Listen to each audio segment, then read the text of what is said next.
इस एनिमे को स्टार्ट करने से पहले मैं तुम्हें बता दे रहा हूँ कि अगर तुम 18 साल से कम हो तो सोच समझ के आगे बढ़ना, क्योंकि इस एनिमे में थोड़े से खतरनाक सीन्स हैं जो बच्चों के लिए थोड़े डरावने हो सकते हैं। हाँ, तो इस एनिमे के स्टार्ट में हम एक लड़के को देखते हैं जो अपनी क्लास में बैठा होता है एंड वंडरलैंड प्रिजन के बारे में देख रहा होता है, जहाँ पे जापान के बहुत सारे प्रिजनर्स को लाया जाता है और उनसे लोगों के मनोरंजन के लिए बहुत ज्यादा खतरनाक स्टंट्स कराए जाते हैं, जिसमें कई बार उन लोगों की जान भी चली जाती है। तभी इस लड़के के पास एक लड़की आती है मीमी, जिसको ये बहुत ज्यादा पसंद करता है। इस लड़के का नाम घंटा होता है एंड ये बचपन से ही अनाथ होता है एंड फिर ये दोनों साथ में बैठकर बात करने लगते हैं। लेकिन तभी वहाँ पे इनका एक और दोस्त आ जाता है एंड ये तीनों ही बहुत अच्छे दोस्त होते हैं। घंटा पूछता है कि तुम इतना लेट क्यों हो गए, जिसपे कहता है पता नहीं, गेम तुम दोनों रात भर खेलते हैं, फिर मैं ही अकेला लेट कैसे हो जाता हूँ। वैसे तुम लोग जा रहे हो क्या वंडरलैंड प्रिजन स्कूल ट्रिप पे? जिसपे मीमी बोलती है हाँ मैं तो जा रही हूँ, क्योंकि मैंने सुना है वो जगह बहुत मजेदार है और अगर मैं जा रही हूँ तो तुम लोगों को भी मेरे साथ चलना ही पड़ेगा। एंड तभी बेल बज जाती है एंड इन लोगों की क्लास स्टार्ट होने वाली होती है। सारे बच्चे अपनी अपनी सीट पे जाके बैठने लगते हैं, लेकिन तभी घंटा को कुछ अजीब सी फीलिंग आती है। वो खिड़की के बाहर देखता है तो एक अजीब सा आदमी रेड कलर की ड्रेस पहन के उसके क्लासरूम के बगल में उड़ रहा होता है। घंटा समझ नहीं पाता कि ये क्या है। तभी आदमी स्माइल करने लगता है और क्लासरूम के बाकी बच्चे भी इसको देखकर डर जाते हैं एंड फिर ये एक अजीब सा मैजिक यूज करता है और क्लासरूम पर अटैक करके पूरे क्लासरूम को तबाह कर देता है। घंटा भी उस अटैक में इंजर्ड हो जाता है और बेहोश हो जाता है। थोड़ी देर बाद जब वो होश में आता है तो देखता है कि उस रेडमैन ने उसकी पूरी क्लास के सारे बच्चों को खत्म कर दिया है एंड उसकी प्यारी मीमी का सर उसके हाथों में होता है। घंटा बहुत ज्यादा डर जाता है और कुछ भी बोलने की हालत में नहीं होता। रेडमैन उसके पास धीरे धीरे स्माइल करते हुए आता है एंड अपने मैजिक से एक अजीब सा क्रिस्टल अपने हाथों में बना लेता है। घंटा उससे कहता है प्लीज मुझे मत मारो एंड तभी ये उस क्रिस्टल को घंटा के सीने के अंदर घुसेड़ देता है एंड घंटा वहीं पे फिर से बेहोश हो जाता है। जब वो फिर से होश में आता है तो वो एक हॉस्पिटल में होता है एंड उसकी पूरी क्लास में सिर्फ एक वही अकेला जिंदा बचा होता है। तभी उसके पास पुलिस आती है और उसे बताती है कि यू आर अंडर अरेस्ट, क्योंकि उसके ऊपर ही अपनी पूरी क्लास को मारने का इल्जाम लग गया होता है। मतलब पागल है क्या ये लोग? ये अकेला छोटा सा बच्चा बिना किसी वेपन के अपनी पूरी क्लास के सारे बच्चों को अकेले ही मार देगा।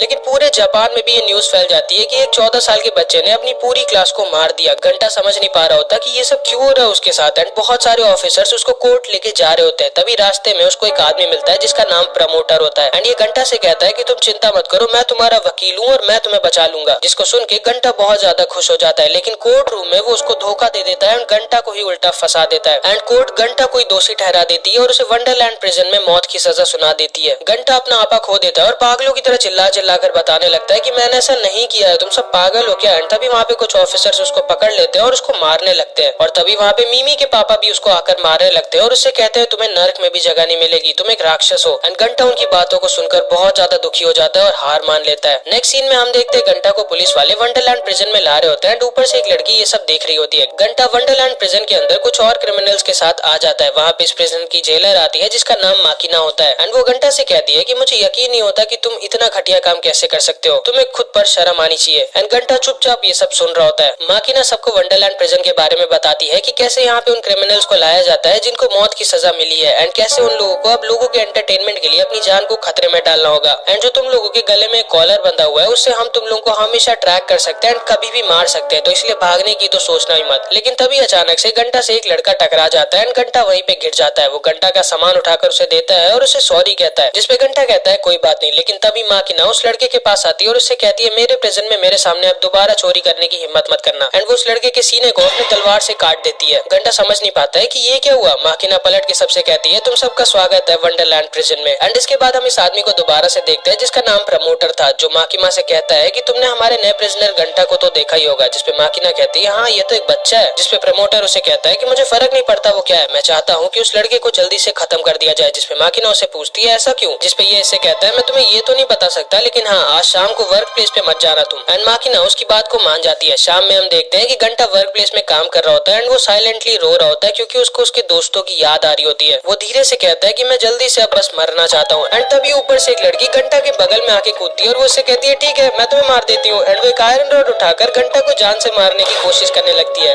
घंटा किसी तरह उसको डॉज कर रहा होता है और कहता है अबे कौन है पागल लड़की? एंड वो इस लड़की को रुकने के लिए कहता है एंड ये लड़की फिर रुक जाती है और कहती है तो तुम मरना नहीं चाहते हो क्या घंटा? जिसपे घंटा दुखी हो जाता है और कहता है नहीं, लेकिन तुम्हें मेरा नाम कैसे पता? जिसपे लड़की कहती है क्योंकि हम और तुम तो बचपन के दोस्त हैं। इस लड़की का नाम शीरो होता है एंड घंटा शीरो से कहता है फिर मुझे तुम याद क्यों नहीं हो? लेकिन तभी घंटा के सिर पे आकर एक बोतल लग जाती है जिसको इन तीनों ने फेंका होता है एंड वो घंटा को आकर बुली करने लगते हैं और उससे कहते हैं कि आखिर तुम्हारे जैसा वीक लड़का इतना बड़ा क्राइम कैसे कर सकता है। एंड उसको वो सब और भी कुछ उल्टा सीधा बोलने लगते हैं जिससे घंटा चुपचाप दुखी होकर सुन रहा होता है। लेकिन तभी शीरो इस आदमी को धक्का दे देती है और उससे कहती है घंटा ऐसा कभी नहीं कर सकता, तुम झूठ बोल लो। लेकिन तभी उनमें से एक आदमी शीरो के सर पर अपने शॉल से अटैक कर देता है और शीरो बेहोश हो जाती है, जिसपे घंटा आके उस आदमी से लड़ जाता है और फिर ये तीनों मिलकर घंटा को बहुत ज्यादा बुरी तरह से मारने लगते हैं। घंटा को बहुत ज्यादा दर्द हो रहा होता है एंड ये सब प्रमोटर देख रहा होता है एंड वो कहता है कि टाइम आ चुका है घंटा तुम्हें प्रूव करने का कि तुम जिंदा रहने के लायक हो या नहीं। एंड वो एक बटन दबाता है जिसकी वजह से बिल्डिंग का टॉप का पार्ट टूट के उनके ऊपर गिरने वाला होता है, जिससे ये लोग अब बच नहीं सकते थे। ये लोग वहाँ से भागने की कोशिश करते हैं लेकिन घंटा शीरो को अकेला नहीं छोड़ सकता था। वो सोचने लगता है कि मैं अभी नहीं मर सकता तब तक नहीं जब तक मैं उस रेडमैन को मार के अपने दोस्तों का बदला न ले लूं। एंड तभी घंटा के चेस्ट में वही क्रिस्टल ग्लो करने लगता है जो रेडमैन ने उसके अंदर डाला था एंड उसके अंदर से अचानक से एक मैजिकल एनर्जी निकलने लगती है जो कि बिल्कुल उसके ब्लड जैसी थी। एंड उस पावर का यूज करके घंटा उस बिल्डिंग के पूरे पार्ट को एक बार में ही डिस्ट्रॉय कर देता है एंड शीरो को बचा लेता है, लेकिन वो तीनों लोग उससे नहीं बच पाते एंड वो वहीं पे खत्म हो जाते हैं। घंटा को यकीन नहीं होता कि ये क्या हुआ था उसके साथ और अभी कैसी मैजिकल पावर निकली थी उसके अंदर से। एंड तभी शीरो दोबारा से होश में आती है और वो घंटा से कहती है मुझे भूख लगी है, चलो कुछ खाने चलते साथ में। एंड घंटा उसकी बात को मान जाता है। नेक्स्ट सीन में हम देखते हैं क्रिमिनल ने दूसरे क्रिमिनल को पकड़ा होता है और वो रो रहा होता है और कह रहा होता है कि मुझे कैंडी दो वरना मैं इसको मार डालूंगा। असल में इस प्रिजन का रूल होता है कि 3 दिनों में हर एक क्रिमिनल को एक बार एक कैंडी खानी होती है और अगर वो ऐसा नहीं कर पाते हैं तो जो क्रिमिनल्स के गले में कॉलर बंधा होता है वो उन्हें खत्म कर देता है। एंड वही इस आदमी के साथ हुआ क्योंकि इस आदमी ने 3 दिनों से कैंडी नहीं खाई थी। एंड मैं बता दूं कि घंटा ने भी अभी तक की अपनी कैंडी नहीं खाई होती है क्योंकि उसकी कैंडी को इस लड़के ने चुरा लिया होता है। घंटा डॉक्टर मी के पास होता है जो उसे ट्रीट कर रही होती है और वो उससे पूछती है कि तुमने अपनी कैंडी तो खा ली ना। एंड घंटा पूछता है कैंडी वो क्या है, जिसपे ये इसको बताती है कि जब तुम जेल के अंदर आए थे तब तुम्हें एक बैग मिला था एंड उसमें तुम्हारी कैंडी थी और अगर तुमने 3 दिनों में एक कैंडी नहीं खाई तो तुम खत्म हो जाओगे। घंटा कहता है लेकिन मेरे बैग में तो कोई कैंडी थी ही नहीं, जिसपे ये इसे बताता है मैं भी शायद जब हम दोनों लड़े थे तभी तुम्हारी कैंडी गिर गई होगी। घंटा इसके पास आता है और पूछता है तुम ठीक तो हो ना, जिसपे ये कहता है हाँ मैं तो ठीक हूँ लेकिन अब तुम क्या करोगे, तुम्हारे पास तो कैंडी है नहीं और कैंडी मिलती भी बहुत महंगी है। लेकिन तभी अचानक से वहाँ पे फिर से शीरो आ जाती है एंड ये दोनों उसको देखकर डर जाते हैं। शीरो घंटा से कहती है क्यों ना हम लोग डॉग रेस ज्वाइन कर ले। डॉग रेस असल में एक बहुत ही ज्यादा खतरनाक रेस टाइप की होती है जिसमें प्रिजनर्स पार्ट लेते हैं एंड बहुत सारे लोग इसको देखने आते हैं एंड इसी को देखने घंटा और उसकी क्लास आने वाली थी। एंड वैसे तो इसे जीतना बहुत ज्यादा मुश्किल होता है और खतरनाक भी होता है, लेकिन ये है कि जो भी प्रिजनर डॉग रेस को जीत जाता है उसे 1 लाख कैश पॉइंट्स मिलते हैं जिससे वो कोई भी बहुत सारी कैंडीज खरीद सकता है। एक तरह से समझ लो कि वंडरलैंड प्रिजन की करेंसी होती है कैश पॉइंट्स। वंडरलैंड प्रिजन में सब कुछ कैश पॉइंट से ही मिलता है, कोई चाहे तो अपनी फ्रीडम भी खरीद सकता है कैश पॉइंट से। एंड घंटा और शीरो दोनों ही उस रेस को ज्वाइन कर लेते हैं। वेटिंग रूम में यो भी उसे मिलता है जो उसको सपोर्ट करने आया होता है, लेकिन तभी वहाँ पे एक गुंडा अपने आदमियों के साथ आ जाता है जिसका नाम टोका होता है। एंड टोका का आदमी सबसे कहता है कि तुम सब लोग इस रेस में पार्ट ले रहे हो वो तो ठीक है लेकिन कोई भी टोका सर के आगे नहीं जाएगा एंड टोका सर के अलावा जिसने भी इस रेस को जीता वो अपनी लाइफ हार जाएगा, तो सोच समझ के भागना तुम सब लोग। तभी टोका घंटा को देखता है और उससे कहता है तुम ही हो ना जिसने अपनी पूरी क्लास के सारे बच्चों को मारा था, तुम्हारी हिम्मत कैसे हुई मेरे को अपनी आंखों से देखने की। एंड वो लोग फिर से मिलकर घंटा को मारने लगते हैं। ये बेचारा इतना मार खा रहा है उस चीज के लिए जो इसने किया भी नहीं। लेकिन फिर से वहाँ पे शीरो आ जाती है और वो गलती से टोका के जूते पर पैर रख देती है जिसपे टोका शीरो को पंच मारने वाला होता है, लेकिन तभी वहाँ पे माकिना आ जाती है और उसे बचा लेती है एंड टोका वहाँ से जाना पड़ता है। इसके बाद हम देखते हैं कि डॉग रेस स्टार्ट हो जाती है एंड ये सच में बहुत खतरनाक होती है। बहुत सारे प्रिजनर्स एक एक करके मर रहे होते हैं एंड जो कोई भी उस रेस को छोड़ के बीच में भागने की कोशिश कर रहा होता है उसे सोल्जर्स वहीं पर खत्म कर दे रहे होते हैं। घंटा को अपनी आंखों पर यकीन नहीं हो रहा होता कि ये सब लीगल भी कैसे है और लोगों को ये सब देख के मजा भी कैसे आ रही है। चलो माना ये सब क्रिमिनल्स है लेकिन तुम सब तो इंसान हो। घंटा सोचता है कि अगर उसके साथ ये सब अभी ना हुआ होता तो वो मीमी के साथ बैठकर अभी ये सब देख रहा होता। तभी अचानक से घंटा को तीर लगने वाली होती है लेकिन शीरो उसे आकर बचा लेती है एंड वो पूरी रेस में घंटा के साथ रहती है और उसे कई बार बचाती है एंड वो दोनों ही फाइनल राउंड में पहुंच जाते हैं एंड टोका भी अपने साथियों को एज अ शील्ड यूज करके फाइनल राउंड में पहुंच जाता है। फाइनल राउंड में इन तीनों को एक बॉल दिखाई जाती है एंड जिसके पास भी ये बॉल लास्ट में रहेगी वो जीत जाएगा 1 लाख कैश पॉइंट्स। एंड ये गेम तब तक चलेगा जब तक बाकी के 2 लोग खत्म नहीं हो जाते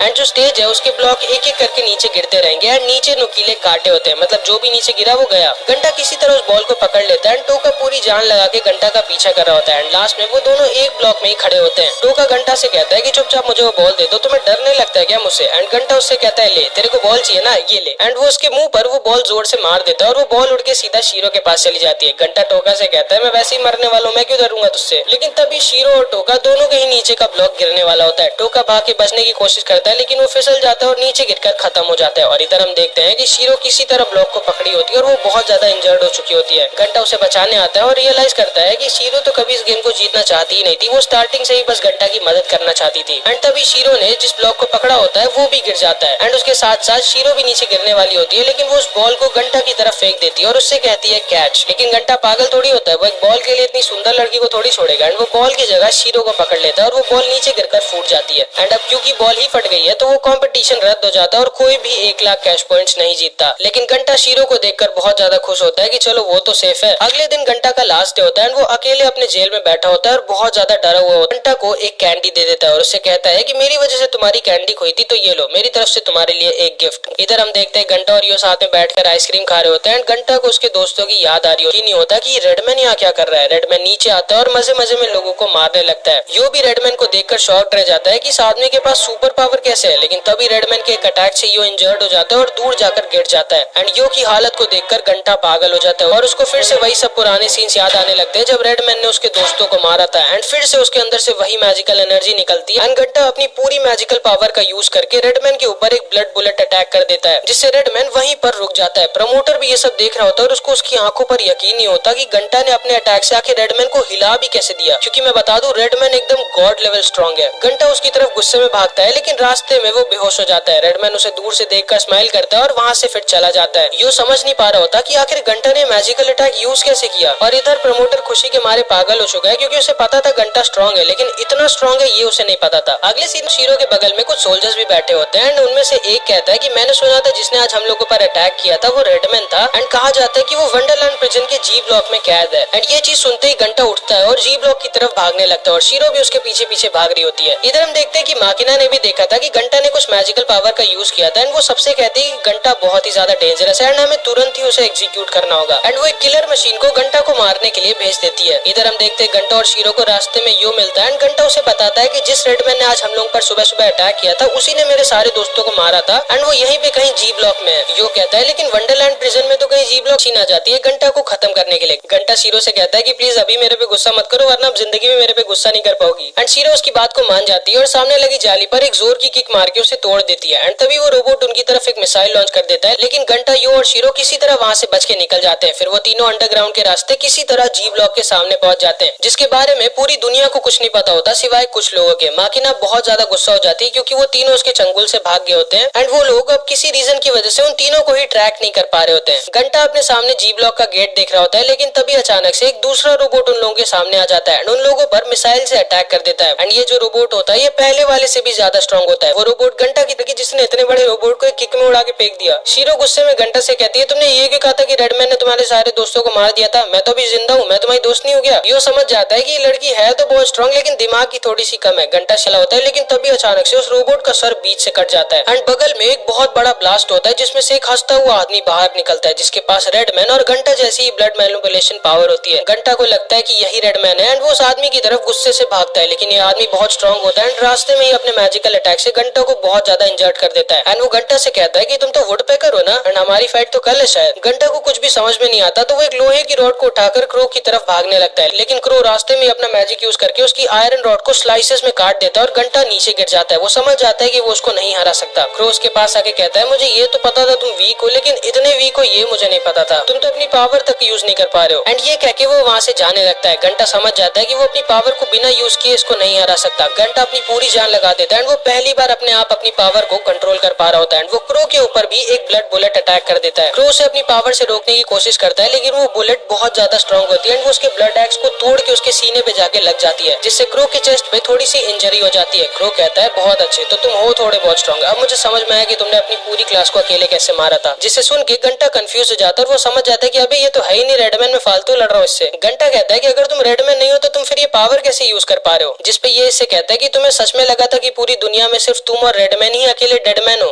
डेडमैन मतलब जो ये ब्लड मैनिपुलेशन की पावर यूज कर सकते हैं जैसे रेडमैन और घंटा। क्रो घंटा को बताता है कि ये जो तुम पीछे जी ब्लॉक देख रहे हो ना, इसमें मेरे तुम्हारे जैसे बहुत सारे डेडमैन हैं जिनको हर दिन आपस में लड़ाई कराई जाती है कुछ दुनिया के बहुत ही ज्यादा रिच और पावरफुल लोगों के एंटरटेनमेंट के लिए। एंड कल मेरी और तुम्हारी फाइट होनी है, यानी क्रो और वुडपेकर की। घंटा का कोड नेम वुडपेकर होता है। उसके बाद क्रो कहता है कि अच्छा हुआ तुम आ गए, मेरे से कल की फाइट का इंतजार नहीं हो रहा था। एंड ये कह के वो घंटा को मारने के लिए उसकी तरफ आगे बढ़ने लगता है एंड घंटा बहुत ज्यादा डर जाता है, लेकिन तभी शीरो उसे फिर से बचा लेती है एंड वो उसके ऊपर आके बैठ जाती है। क्रो डर जाता है कि कौन सा अटैक यूज कर रही है लड़की एंड वो अपना कपड़ा उतार के शीरो को दे देता है कि ये लो इसे पहन लो, लेकिन शीरो अभी भी उस पर बहुत ज्यादा गुस्सा होती है घंटा पर अटैक करने के लिए। एंड घंटा समझ जाता है कि क्रो दिल का इतना भी बुरा इंसान नहीं है, लेकिन तभी पीछे से कुछ शूटर चुपचाप घंटा और क्रो को बेहोशी वाला इंजेक्शन मार देते हैं एंड ये दोनों वहीं पर बेहोश हो जाते हैं। घंटा शीरो को बचाने की कोशिश करती है, लेकिन उसे भी सोल्जर्स पकड़ लेते हैं एंड शीरो और यो को वापस ले जाके उनके ब्लॉक में छोड़ देते हैं। इसके बाद हम देखते हैं कि घंटा अब जब होश में आता है तो वो पूरी तरह से बंधा होता है एंड उसके सामने खड़ा होता है प्रमोटर। एंड क्रो डॉक्टर मी के पास होती है जिसे वो बताती है कि घंटा के अटैक से तुम्हारे फ्रंट रिब एकदम डैमेज हो गई है एंड इसीलिए मेरे हिसाब से अब तुम्हें कल की फाइट को नहीं लड़ना चाहिए। लेकिन क्रो उसको गुस्से में पकड़ लेता है और उससे कहता है ध्यान से सुनो, अगर मैं जिंदा हूँ तो इसका मतलब है कि मैं कल की फाइट लड़ूंगा। अपना मुंह बंद रखो और अपने काम से मतलब रखो। इधर हम देखते हैं प्रमोटर पहले तो घंटा को थोड़ा टॉर्चर करता है, उसके बाद वो कार्निवल फेस्टिवल के बारे में उसको दिखाता है जिसे पूरी दुनिया के बहुत ज्यादा रिच और पावरफुल लोग देखने आते हैं, जहाँ पर सारे के सारे डेडमैन आपस में लड़ते हैं, जो कि बहुत ही ज्यादा हॉरिफाइंग होता है। घंटा सोच रहा होता है कि आखिर ये सारे लोग इंसान है भी कि नहीं। क्रो इधर अपनी इंजरी के साथ ट्रेनिंग कर रहा होता है और अपनी कल की फाइट के लिए तैयार हो रहा होता है। घंटा यहाँ पे टॉर्चर हो रहा होता है। पूरी रात बीत जाती है एंड शीरो घंटा के लिए रात भर रोती है क्योंकि उसको समझ नहीं आ रहा था कि वो घंटा की हेल्प कैसे करे। अगले दिन हम देखते हैं घंटा और क्रो एक दूसरे के आमने सामने खड़े होते हैं। दुनिया के बहुत ही ज्यादा रिच और पावरफुल लोग इस फाइट को ऑनलाइन देखने आए होते हैं एंड प्रमोटर भी अपने कमरे में बैठ के इन दोनों की फाइट को देख रहा होता है। इन दोनों की फाइट स्टार्ट हो जाती है एंड क्रो बहुत ही ज्यादा एक्साइटेड होता है अपनी फाइट के लिए। घंटा भाग के तुरंत ही बगल के पेड़ के ऊपर चढ़ जाता है एंड अपनी मैजिक पावर का यूज करके क्रो को ब्लड बुलेट से मारने लगता है। लेकिन उसकी ब्लड बुलेट्स बहुत ही ज्यादा वीक और स्लो होती हैं, इसीलिए क्रो को कुछ भी फर्क नहीं पड़ रहा होता। और थोड़ी देर बाद क्योंकि घंटा बहुत ज्यादा ब्लड बुलेट्स का यूज कर लेता है तो उसके अंदर खुद खून की कमी हो जाती है एंड वो बेहोश होने लगता है। तभी क्रो अपने अटैक से उस पेड़ को जिसपे घंटा खड़ा होता है उसे काट देता है और घंटा नीचे आकर गिर जाता है। प्रमोटर और सारे ही लोगों को इस फाइट को देखकर बहुत ज्यादा मजा आ रही होती है एंड फिर क्रो घंटा को बहुत ज्यादा इंजर्ड कर देता है, इतना कि उससे हिला भी नहीं जा रहा होता। वो दर्द के मारे तड़प रहा होता है और सोच रहा होता है कि आखिर मैंने ऐसा क्या किया है जो मुझे ये सब झेलना पड़ रहा है। वो सोच रहा होता है कि मैं भी शायद उसे अब गिव अप कर देना चाहिए और अपनी मौत को एक्सेप्ट कर लेना चाहिए। इधर हम देखते हैं शीरो यो को अपने और घंटा के बचपन के बारे में बता रही होती है कि कैसे घंटा बचपन में बहुत ज्यादा वीक था एंड शीरो उसे हमेशा आसानी से लड़ाई में हरा दिया करती थी। क्रो को लगता है कि वो जीत गया है अब एंड वो वहाँ से जाने लगता है। यो शीरो से कहता है कि मुझे भी ये लगता है कि घंटा अपनी फाइट में जीत नहीं पाएगा क्योंकि वो इतना भी स्ट्रॉन्ग नहीं है। जिसपे शीरो कहती है नहीं, घंटा है तो बहुत वीक लेकिन उसके अंदर एक ऐसी चीज है जो उसे बहुत ज्यादा स्पेशल बनाती है और वो ये है कि वो कभी भी हार नहीं मानता एंड वो चाहे जितना भी इंजर्ड हो जाए वो फिर से खड़ा जरूर होगा। एंड वैसा ही होता है, घंटा दोबारा से अपने पैरों पर खड़ा हो जाता है और कहता है अभी हमारी लड़ाई खत्म नहीं हुई है। क्रो भी उसकी बात को सुन के बहुत एक्साइटेड हो जाता है और कहता है आ जाओ फिर। घंटा को दोबारा से अपने मरे हुए दोस्तों की और अपने बदले की याद आने लगती है एंड वो अपनी पूरी जान लगा के एक ब्लड बुलेट को हवा में मार देता है जिससे ऊपर लगा स्पीकर टूट जाता है एंड क्रो के ऊपर गिर जाता है। क्रो स्पीकर को तो काट देता है लेकिन तभी अचानक से घंटा एकदम उसके पास पहुंच जाता है। जहाँ पे उसने कल रात में क्रो को इंजर्ड किया था वो वहीं पे एक दूसरी ब्लड बुलेट मार देता है एंड क्रो दूर जाकर गिर जाता है। और क्योंकि क्रो पहले से ही बहुत ज्यादा इंजर्ड था इसीलिए घंटा के अटैक को वो सह नहीं पाता और उस मैच को वो हार जाता है। ऑडियंस को यकीन नहीं होता कि क्रो जो आज तक एक भी मैच नहीं हारा था वो एक बच्चे से हार गया जिसका आज पहला मैच था। इधर हम देखते हैं एक आदमी यो को आके बता रहा होता है कि जैसी लड़की तुम ढूंढ रहे थे वो हमें मिल चुकी है एंड वो जी ब्लॉक में ही कैद है एंड उसको जी ब्लॉक के अंदर जाने का एक दूसरा रास्ता भी पता है। जिसको सुन के यो बहुत ज्यादा खुश हो जाता है और वो शीरो से कहता है तैयार हो जाओ, हम फिर से जी ब्लॉक में जा रहे हैं। इधर हम देखते हैं क्योंकि घंटा जीत गया होता है तो उसको 10,000 कैश पॉइंट्स का एक चेक मिलता है और एक कैंडी भी मिलती है एंड वापस जाते वक्त क्रो उसे खुद कॉन्ग्रेचुलेट करता है और उसकी तारीफ भी करता है। ये दोनों वहीं पर काफी अच्छे दोस्त बन जाते हैं। घंटा अपने कमरे में होता है और कैंडी को खा लेता है जिससे उसे 3 दिन और मिल जाते हैं एंड वो थोड़ा बहुत खुश भी होता है। लेकिन तभी अचानक से टीवी पर एक ब्रॉडकास्ट होता है जिसमें जो लूजर होता है उसको पनिश किया जाना था